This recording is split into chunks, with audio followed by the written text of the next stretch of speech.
Première actualité, c'était donc ce week-end, la fin du 16e congrès de l'USTKE à Nouméa. Le syndicat prône l'abstention pour le référendum du 4 novembre, comme le Parti travailliste. Prenez-vous, Grégoire Bernu, le risque abstentionniste au sérieux de la part de ce syndicat ? Déjà, nous prenons acte de la décision de l'USTKE, donc à la suite de celle du Parti travailliste, de prôner la non-participation au référendum qui aura lieu le 4 novembre prochain. On le déplore, évidemment, puisque voilà l'occasion, le 4 novembre prochain, pour les Calédoniens de pouvoir enfin s'exprimer sur ce qu'ils souhaitent pour la Nouvelle-Calédonie. Vous auriez préféré, finalement, une campagne pour le oui de leur part ? On considère que c'est une position plutôt électoraliste à la veille d'échéances provinciales, et c'est d'autant plus vrai que l'une des principales raisons pour lesquelles le Parti travailliste et l'USTKE prônent la non-participation, c'est qu'ils remettent en cause le corps électoral référendaire. Or, l'État a réalisé un travail phénoménal pour établir la liste électorale référendaire. On sait aujourd'hui exactement le nombre d'électeurs qui pourront aller voter, 174 154, je crois, très précisément. Tout ça pour que le scrutin se passe dans Donc il y a en gros une conditions. Stratégie, selon vous, derrière ces positions pour récupérer le vote abstentionniste. Dans la mesure où le scrutin, grâce au travail phénoménal, encore une fois, réalisé par l'État, devrait se passer dans de bonnes conditions, et son résultat devrait être incontestable et incontesté. Autre actualité de cette semaine, ce front commun. Alors c'était jeudi, mobilisation devant la SLN de la CSTNC avec des jeunes manifestants de Kawa. Que vous inspire ce conflit ? Donc on est dans une situation d'impasse depuis un mois à Kawa. La situation à Kawa, effectivement, nous inquiète particulièrement. Il n'est pas normal qu'une minorité mette en péril des centaines d'emplois sur la côte Est.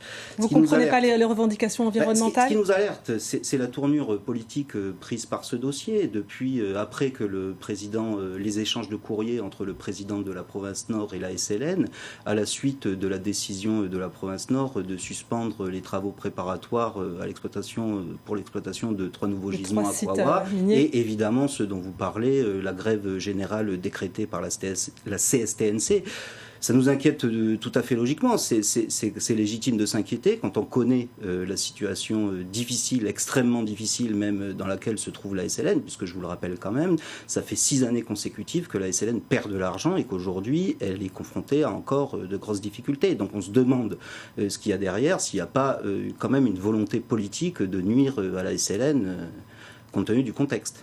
Il y a un mois, votre parti demandait le rétablissement de l'ordre républicain, je cite, au sujet du conflit de Kawa. C'était au tout début de l'annonce de la fermeture du site minier par la SLN. Qu'est-ce que ça veut dire précisément ? Votre position, c'est peut-être une intervention des forces de l'ordre sur les barrages ? Ce qui nous a satisfait, c'est quand l'État a pris les choses en main et a commencé à entreprendre des négociations. La médiation, c'était exactement. Mais ça veut dire quoi précisément ? Rétablissement de l'ordre républicain. Ça voulait dire que l'État devait intervenir, ce qu'il a fait. En revanche, je viens de vous l'expliquer, ce qui nous inquiète, ce qui nous alerte aujourd'hui, c'est la tournure politique prise par ce dossier, quand on connaît les revendications autour du domaine minier, en particulier du domaine minier détenu par la SLN. Merci Grégoire Bernu pour cette précision. Et une dernière question d'actualité sur laquelle on a envie de vous entendre, c'était donc ce vendredi à Nouméa, nouvelle intoxication alimentaire dans une école primaire de Rivière-Salée. 30 enfants concernés, ce n'est pas la première fois. Vous êtes également un élu de la province Sud. Est-ce que vous soutenez maintenant l'attitude d'une partie des parents d'élèves qui demandent à ce qu'il n'y ait plus qu'un seul fournisseur, à savoir Nures, mais plusieurs fournisseurs de repas, et qui pourraient même jusqu'à boycotter finalement le paiement de la cantine à l'école primaire? Vous savez, je suis moi-même parent d'élèves, donc je m'inquiète, tout comme les autres parents d'élèves, de la situation autour de ces intoxications alimentaires. Ça fait 3 fois, en peu de temps, que des enfants sont sujets d'intoxication alimentaire. Donc là, il faut que les autorités sanitaires fassent le nécessaire pour...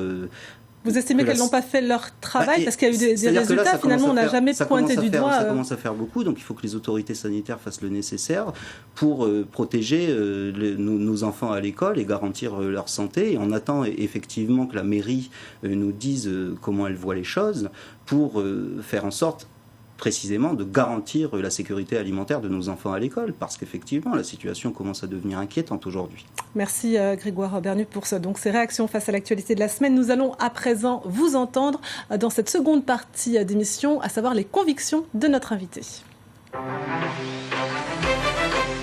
Alors Grégoire Bernu, voilà plus de 2 mois que votre parti est en campagne pour le non au référendum le 4 novembre prochain. Alors il y a eu au départ des grands meetings et puis maintenant vous faites du porte-à-porte, vous faites des réunions de proximité, des réunions avec les jeunes. Pourquoi ce changement de stratégie vers peut-être une campagne un peu plus discrète ? Tout simplement parce que c'était ce que nous avions programmé. Nous avons fait le tour de la Nouvelle-Calédonie, nous sommes allés aux îles, à Ouvéa, à l'île des Pins, nous sommes allés dans le nord, à Koné, à Vaud, à Bourail, dans le sud donc,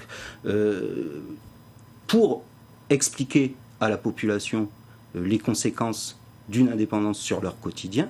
On a d'ailleurs édité une brochure qu'on a remise à l'occasion de ces diverses réunions. Et effectivement, vous en parliez, nous faisons pas mal de porte-à-porte dans les quartiers nord. Il s'agit quoi, de convaincre les indécis ou ceux qui ne sont pas forcément dans votre camp ? Il s'agit effectivement de convaincre les indécis et surtout de les mobiliser pour que la participation soit massive à l'occasion du référendum d'autodétermination qui aura lieu donc le 4 novembre prochain, parce que si on peut se réjouir des résultats, par exemple, du sondage qui a été publié cette semaine, il faut quand même rester vigilant pour que les Calédoniens restent mobilisés. Il ne faut pas croire que c'est gagné d'avance, parce que, encore une fois, il faut que le non l'emporte le plus largement possible, parce que c'est ce on voit un bon score, c'est quoi, 80% 70-30, c'est déjà un bon score, comme les sondages.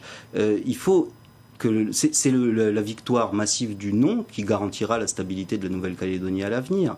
Donc c'est la raison pour laquelle on reste particulièrement vigilant. Certes, on est satisfait des résultats du sondage, mais on dit attention, il faut que les Calédoniens restent mobilisés et qu'ils aillent véritablement voter le 4 novembre prochain, parce que la suite en dépendra, évidemment.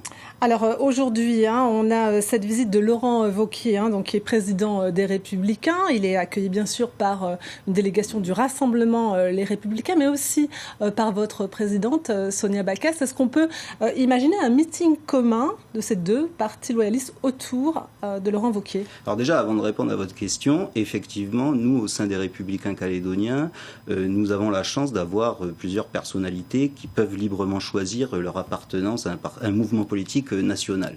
C'est d'ailleurs le cas... Donc ça n'engage que Sonia Backès, est-ce que c'est vous d'ailleurs voulez le dire ? cas. Je vais vous répondre. C'est d'ailleurs le cas pour Isabelle Lafleur, par exemple, et Christopher Gigès, qui ont choisi de rejoindre le mouvement d'Emmanuel Macron La en marche. Tout comme c'est le cas pour Sonia Backès ou pour moi-même, qui sommes adhérents des Républicains depuis de nombreuses années. Moi, ça fait déjà 8 ans que je suis adhérent aux Républicains à l'échelle nationale. Donc, effectivement, dans cette logique-là, quand on a la chance d'avoir une personnalité de l'envergure de Laurent Wauquiez, qui se rend en Nouvelle-Calédonie pour faire campagne pour le maintien de la Nouvelle-Calédonie dans la France, eh ben, c'est une chance. Et donc, il faut participer à certaines séquences. Est-ce qu'on peut donc imaginer un meeting commun ? On verra dans la semaine. Pour l'instant, ça ne semble pas gagné. Ce que je peux vous dire d'ores et déjà, c'est que nous participerons, Sonia Backès, moi-même et d'autres, à certaines séquences à l'occasion de la visite de Laurent Wauquiez, qui, je crois, reste jusqu'à jeudi en Nouvelle-Calédonie. Oui. Alors, on reste toujours sur votre campagne, et notamment la réunion du 5 septembre, où il était question de la mise en place de la TGC. Je rappelle que les taux ont été adoptés récemment par le Congrès, 5 taux. Est-ce que quand vous parlez de TGC au sein de ces réunions, dans cette campagne référendaire, on ne s'éloigne pas un petit peu ? Et est-ce qu'on n'est pas déjà dans une campagne des provinciales de mai 2019 ? Alors, on ne s'éloigne pas pour une raison très simple, c'est que nos interlocuteurs nous posent la question. À partir du moment où nos interlocuteurs nous posent la question parce qu'ils sont préoccupés, et c'est légitime, par les questions du quotidien, il est tout à fait normal que nous puissions y répondre. Alors sur la TGC, je rappelle que les Républicains calédoniens ont toujours été favorables à la suppression des taxes à l'entrée. Et vous vous êtes abstenu toutefois ? Oui, mais je vais vous expliquer. Et à leur remplacement par un système simple et transparent pour que le consommateur calédonien s'y retrouve et surtout qu'il sache ce qu'il paye comme taxe. Or, force est de constater que la suppression des taxes à l'entrée n'a pas été remplacée par un système simple, puisqu'aujourd'hui nous avons une TGC à 5 taux. Vous avez encore peur du risque inflationniste, c'est bien ça ? Évidemment, il y a ce problème-là, mais il y a aussi que c'est une TGC qui est particulièrement compliquée et qui est mise dans des conditions quand même relativement difficile, puisque les textes ont été votés au dernier moment, alors que nous disposions de toute l'année 2017 pour pouvoir faire ça calmement. Et donc les entreprises elles les rencontrent déjà, vont rencontrer des difficultés pour mettre en place cette nouvelle taxe. Donc elle est beaucoup trop compliquée, je vous l'ai dit, et évidemment il y a le risque inflationniste, c'est-à-dire qu'aujourd'hui c'est l'autorité de la concurrence qui l'écrit, les prix risquent d'augmenter, il y a de fortes chances pour que les prix augmentent, et d'ailleurs sur votre antenne, le président du gouvernement avait lui-même déclaré qu'à la suite de la mise en place de la TGC, les prix allaient baisser de 10 à 12%. Alors je pose la question, les prix vont-ils réellement baisser de 10 à 12%? Je ne le crois pas, et c'est bien l'avenir proche qui nous le dira. Alors, on revient sur la campagne. Les Républicains calédoniens ont reçu à la mi-août une visite d'une délégation du comité des sages. Je rappelle que ce comité a été mis en place à la demande d'Édouard Philippe, Premier ministre, pour finalement garantir une campagne sereine. Qu'est-ce qu'il vous a dit, ce comité des sages? Je sais que a priori, il rencontre la plupart des représentants politiques issus des groupes politiques du Congrès. Précisément ce que vous venez d'annoncer dans votre question, c'est-à-dire que le souci du comité des sages, c'est que cette campagne référendaire se passe dans les meilleures conditions, c'est-à-dire les conditions les plus sereines possibles. C'est bien ce que nous faisons. Il n'y a pas de rappel à l'ordre. Non, il n'y a pas de rappel à l'ordre, parce que c'est bien ce que nous faisons à l'occasion de nos diverses réunions. Il ne s'agit pas de condamner un tel ou tel parti, telle position. Il s'agit simplement d'expliquer quels sont nos arguments pour défendre le maintien de la Nouvelle-Calédonie dans la France et pour que le non le remporte le plus largement possible le 4 novembre prochain. C'est d'ailleurs les positions qu'on a toujours défendues, et on en parlera probablement, mais c'est la position que nous avons défendue en ce qui concerne le corps électoral et la communication de l'État à l'occasion du dernier comité des signataires qui s'est réuni à Nouméa le 23 août dernier. Alors, vous venez de parler de ce mini-comité des signataires, mais vous n'avez pas participé au groupe sur le chemin de l'avenir. Et en août, il y a eu la présentation d'un rapport d'un cabinet d'audit sur ce bilan de l'accord de Nouméa. Et on peut y lire, par exemple, que sur le drapeau et le nom du pays, que ces deux sujets cristallisent les oppositions entre communauté et ancrage politique et qu'ils pourraient faire l'objet d'un grand débat public après le référendum. Alors même si vous n'avez pas été dans ces réunions, est-ce que vous soutenez cette démarche, cette idée? Qu'est-ce qu'elle vous inspire? Alors, chaque chose en son temps. La première échéance... Vous ne vous projetez pas La première après. échéance, c'est le référendum qui aura lieu le 4 novembre prochain. À l'origine, nous avions accepté de participer au groupe de travail. Vous êtes sortis, vous êtes revenus? Nous sommes sortis pour une raison très simple. C'est que ce groupe de travail s'était transformé en instance de négociation autour de la question de la souveraineté en partenariat ou de la souveraineté partagée. Et sur cette question du débat après, donc pas du débat autour du nom. Évidemment qu'il faudra avoir ce débat. Évidemment qu'au lendemain du référendum, en fonction du résultat du 4 novembre prochain, il faudra tout de suite reprendre les négociations, parce qu'au lendemain du référendum, il y aura toujours des non-indépendantistes et il y aura toujours des indépendantistes. En revanche, je vous en parlais tout à l'heure, ce qui est important, c'est que nous participions au comité des signataires, parce que c'est ça la vraie instance de dialogue.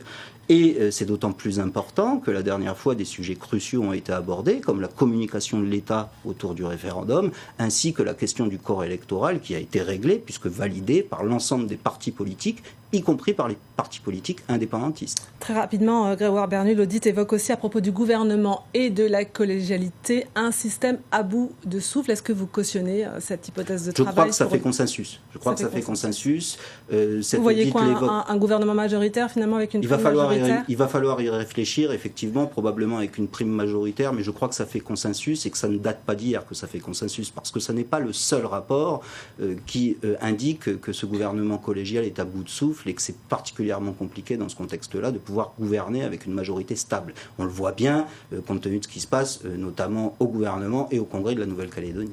Une dernière question très rapidement. Grégoire Bernu, vous étiez le suppléant d'Harold Martin aux dernières législatives. Ce dernier a fortement critiqué Sonia Backes. Aujourd'hui, il est toujours dans le groupe Les Républicains calédoniens au Congrès. Quel sera son avenir ultérieurement? Harold Martin est évidemment toujours au sein du groupe des Républicains calédoniens au Congrès. C'est tellement vrai qu'à l'occasion de l'élection du nouveau président du Congrès qui a eu lieu il y a quelques semaines, Harold Martin a participé en donnant sa procuration, puisqu'il est absent du territoire, en donnant sa procuration à notre groupe. Donc, Ça fait partie des vicissitudes de la vie politique, mais aujourd'hui, il n'y a plus véritablement de raison d'évoquer cette histoire dans la mesure où, sauf erreur de ma part et à ma connaissance, depuis ce petit incident qui a eu lieu il y a maintenant plusieurs semaines, il n'y a plus de problème. Merci Grégoire Bernu d'avoir répondu à nos questions dans cette émission Politique Directe. À noter que l'invité de la matinale radio demain sera André Forest. Il viendra donc expliquer le choix de son syndicat, l'USTKE, sur l'abstention le 4 novembre prochain. Vos questions sont attendues au 258 258. En attendant, la soirée continue sur La Première. Très belle soirée à tous.